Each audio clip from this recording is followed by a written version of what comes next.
All right, we're looking at some of the Civil War barracks, I guess you'd call it.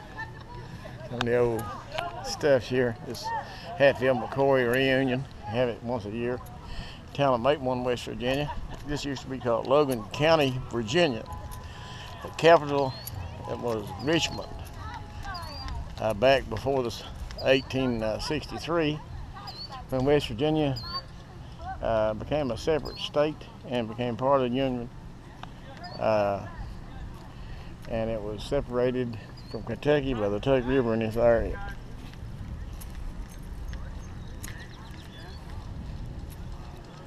Good looking cannon you got there. Yeah. What size musket ball did them fire? Just put whatever they could get in them or what? About the size of a pop can. It's pretty good size, ain't it? Where's Rick? Oh, they took it out. A 3-inch.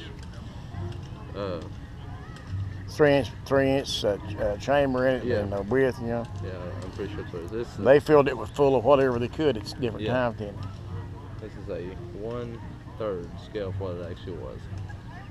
How heavy is the cannon? You have any idea? They said the barrel's 800 pounds.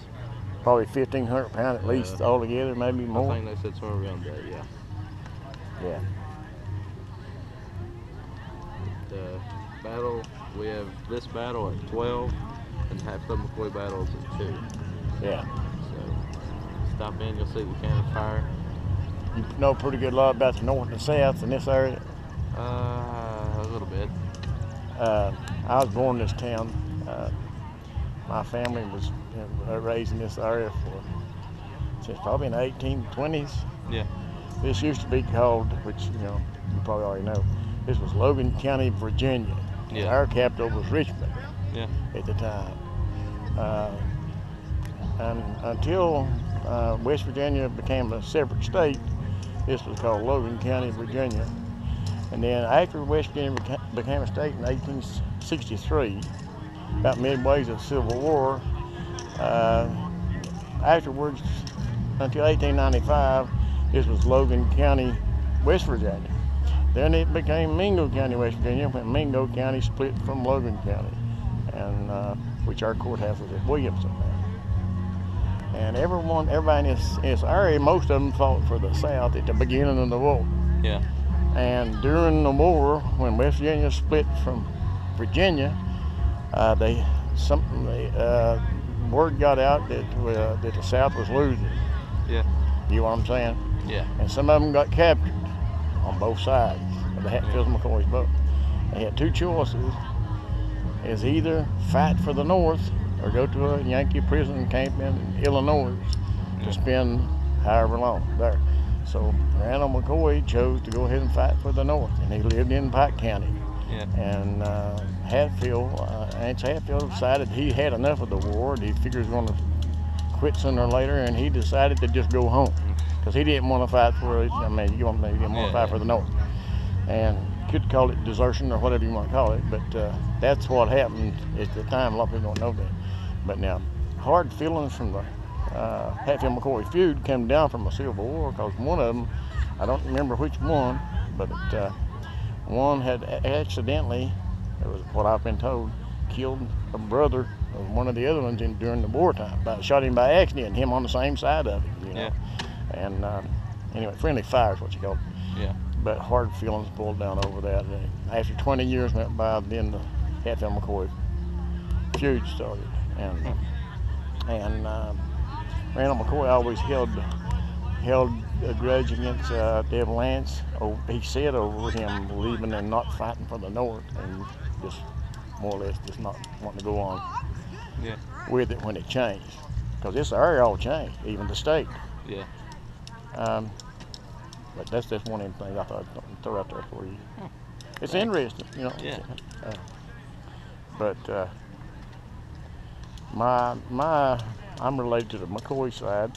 My dad's grandmother was a niece of Randall McCoy, and they was married in her father's house in Pike County, Kentucky.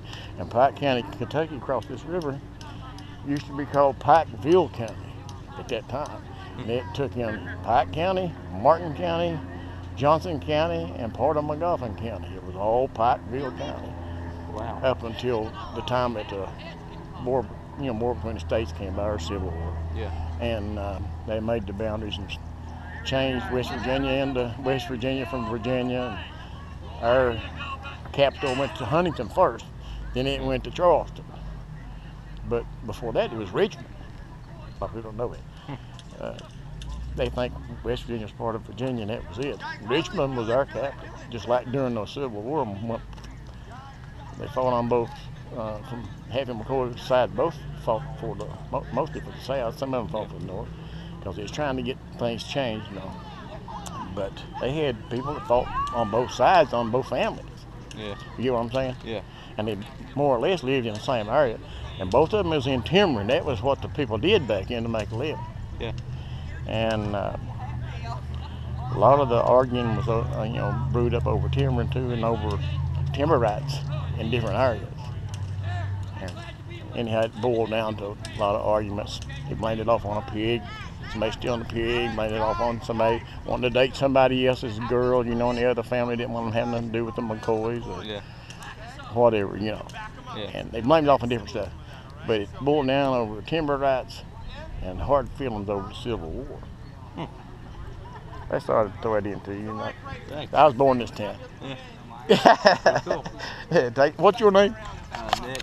Tommy Prater's my name. Good to meet you, buddy. Good to meet you too.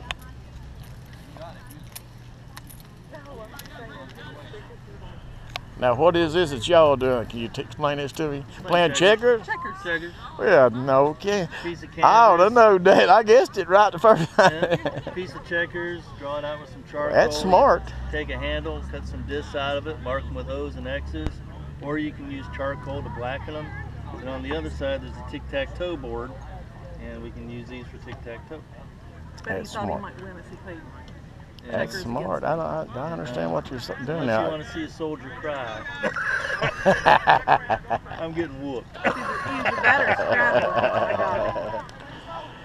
got it. I bought me some of them tin cans like that my Coleman Company puts out to take out when I go fishing on a riverbank. And my boys a lot of times goes out and camps out and fishes on the river and stays all night.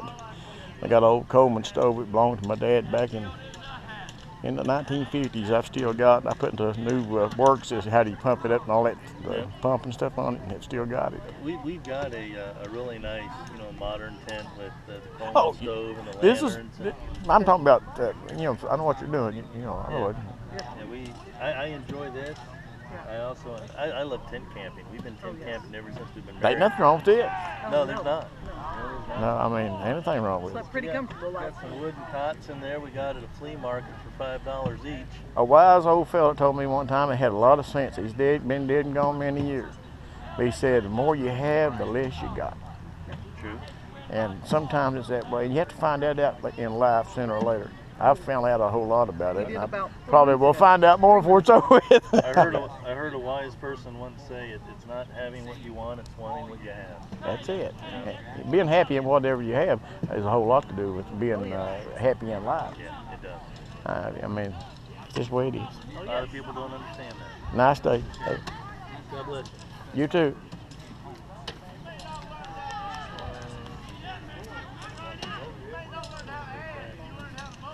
We're visiting the Civil War fellas here. You doing all right?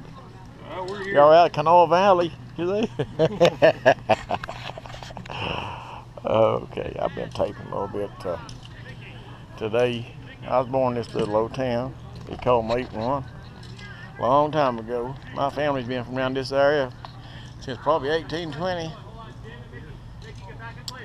I'm gonna cut this off just for a minute. Re-edit it.